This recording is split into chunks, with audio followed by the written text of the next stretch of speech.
Kita beralih ke informasi lain, Saudara. Litbang Kompas mengumumkan hasil survei kinerja 100 hari Gubernur Wakil Gubernur Jawa Tengah Ahmad Lutfi Taч Yassin.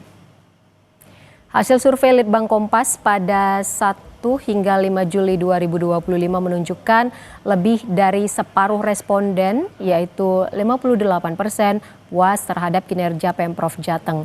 Dari agenda prioritas Pemprov Jateng, program yang menyentuh kesehatan mendapat apresiasi tertinggi.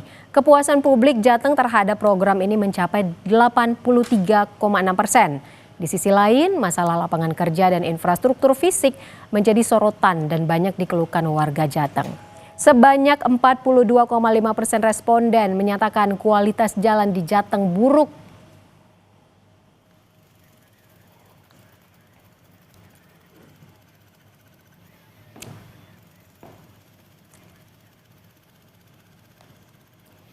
Kita akan bahas lebih jauh terkait survei teropong Jawa Tengah bersama peneliti Litbang Kompas, Agustina Purwanti. Mbak Tina, silakan.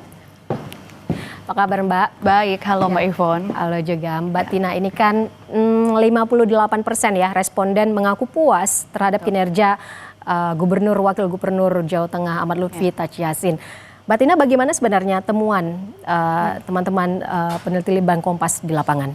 Ya, Mbak Ivon dan pemirsa, ini memang temuan terbaru ya, karena tadi Mbak Ivon sudah sampaikan 1 sampai 5 Juli.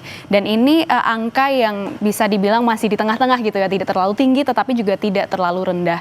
Dan sebenarnya kalau misalnya kita bedah Mbak Ivon, angka kepuasan ini adalah seperti akumulasi dari beberapa program yang memang sudah direncanakan oleh Pemprov Jateng, yaitu di bawah komando Pak Ahmad Lutfi dan juga Pak Tac Yassin begitu ya. Karena dalam periode pertama ini mereka menyusun 11 program prioritas yang sudah disusun terutama untuk mengejar visi misi yang memang sudah dicanangkan oleh Pemprov Jateng saat ini begitu. Kalau kita lihat kan program yang mendapatkan apresiasi tertinggi adalah di bidang kesehatan ya. Kalau kita lihat datanya ini Mbak Tina 83,6%. Sebelumnya kita tahu juga bahwa Menteri Kesehatan pernah mengatakan bahwa program cek kesehatan gratis ini menjadi yang tertinggi di Jawa Tengah. Apakah ini memang sejalan dengan temuan saat di lapangan? Betul, ini menarik Mbak Ivon karena dari berbagai survei kesehatan itu selalu berhasil mendapatkan apresiasi yang tinggi. Tadi juga disampaikan 83,6% kesehatan, dan benar sekali ketika Menteri Kesehatan sudah menyampaikan di Jawa Tengah cek kesehatan gratis itu paling tinggi. Dan benar ternyata Pemprov Jawa Tengah sendiri pun sudah menyusun namanya spelling atau dokter spesialis keliling yang memang ditujukan untuk desa-desa miskin di Jawa Tengah. Sasarannya adalah 70 ribu di desa di 70 ribu desa di Jawa Tengah begitu, dan sudah menyasar sampai saat ini sekitar 6 juta penduduk miskin di Jawa Tengah yang tersebar di 35 kabupaten kota Mbak Ivon. Dan ini melebar, artinya meluas sasarannya, tidak lagi hanya kepada masyarakat di desa miskin, tetapi 15.000 mahasiswa di Undip kemarin ketika 15 Agustus saat perayaan HUT Jawa Tengah begitu, ada juga pengecekan kesehatan gratis untuk mahasiswa baru di Undip saat itu, sehingga kesehatan ini memang sangat diapresiasi oleh publik karena wujudnya nyata begitu. Karena tinggi sekali nih persen, ya, 83,6% ya, tertinggi di Jawa Tengah. Kalau 11 program tadi. Di antara 11 program tadi ini yang tertinggi begitu ya. Kalau program lainnya, Mbak Tina? Ada, menarik karena tadi ada 11 tapi memang kesehatan yang tertinggi. Kemudian yang berikutnya itu berkaitan dengan pengadaan rumah layak huni. Itu juga menjadi salah satu prioritas oleh Pemprov Jawa Tengah saat ini, karena memang soal hunian ini masih menjadi problem ya di semua daerah termasuk di Jawa Tengah. Dan pemerintah Jawa Tengah itu sudah mencanangkan program rehabilitasi atau renovasi rumah tidak layak huni. Sudah ada banyak sekitar 17.000 yang menjadi sasaran akan direnovasi rumah di Jawa Tengah begitu, dan ada tersebar di beberapa daerah.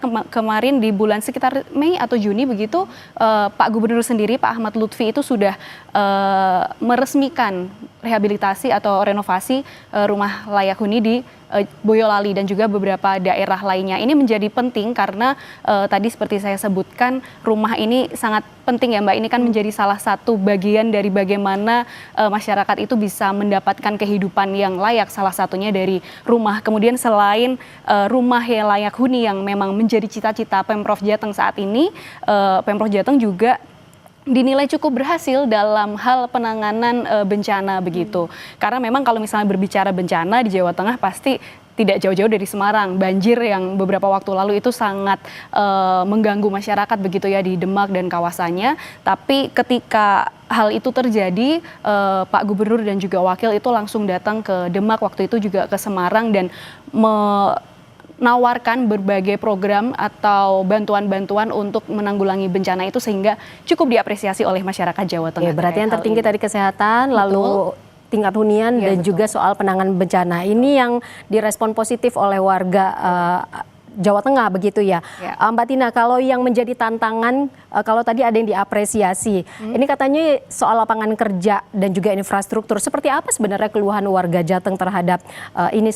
Soalnya kalau menurut survei Litbang Kompas ini relatif tinggi ya, Mbak Tina? Betul, memang ada banyak hal-hal yang diapresiasi oleh masyarakat, tetapi rasanya publik masih belum puas, terutama tadi soal hal-hal yang berkaitan dengan keseharian masyarakat, terutama untuk memenuhi kebutuhan masyarakat begitu. Dalam hal ini lapangan pekerjaan. Memang sebenarnya Mbak Ivon, kalau kita melihat angka pengangguran yang dirilis oleh BPS di Jawa Tengah itu angkanya turun pada Februari 2025 lalu. Tetapi kita tidak bisa menegasikan bahwa sepanjang perjalanan terutama sampai Agustus ini banyak kejadian-kejadian PHK massal di Jawa Tengah, terutama kita tentu belum lupa dengan kasus Sritex yang waktu itu sangat menggemparkan Indonesia bahkan mungkin dunia begitu, ketika 10.000 lebih tenaga kerja di Sritex itu di PHK begitu ya. Dan dari akumulasi data Kementerian Ketenagakerjaan sepanjang Januari sampai Juni itu ada sekitar 45.000 tenaga kerja yang di PHK dan itu sekitar 25%, sekitar 11.000 itu ada di Jawa Tengah, sehingga ya pergolakan untuk mencari pekerjaan ini rupanya memang menjadi tantangan di Jawa Tengah. Itu untuk lapangan kerja ya Mbak Tina. Kalau infrastruktur?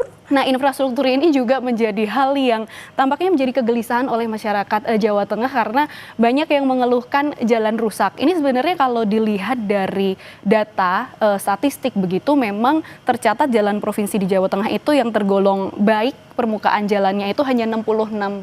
Ini kan angka yang ya tadi tidak terlalu tinggi juga begitu, dan sebagian sekitar 12% itu masih dalam kondisi yang rusak. Ini yang dikeluhkan warga. Mungkin kalau Mbak Ivon dan juga pemirsa Kompas TV ingat di Batang itu ada protes warga dengan menanam pohon sengon di jalan karena jalanannya rusak. Itu kan wujud-wujud sebagai protes dari masyarakat. Kemudian di Cilacap juga ada bentuk protes yang sama dengan menanam pohon pisang di jalan. Ini bentuk keresahan warga bahwa infrastruktur di Jawa Tengah ini belum sepenuhnya baik. 11 program ya Pemprov Jateng, 3 teratas itu bahkan di kesehatan, rumahan dan juga penanganan bencana begitu. Namun ada juga yang menjadi keluhan warga. Salah satunya lapangan kerja dan infrastruktur. Mbak Tina, terima kasih banyak sudah bergabung bersama kami, peneliti Litbang Kompas Agustina Purwanti. Sekali lagi terima kasih banyak Mbak Tina.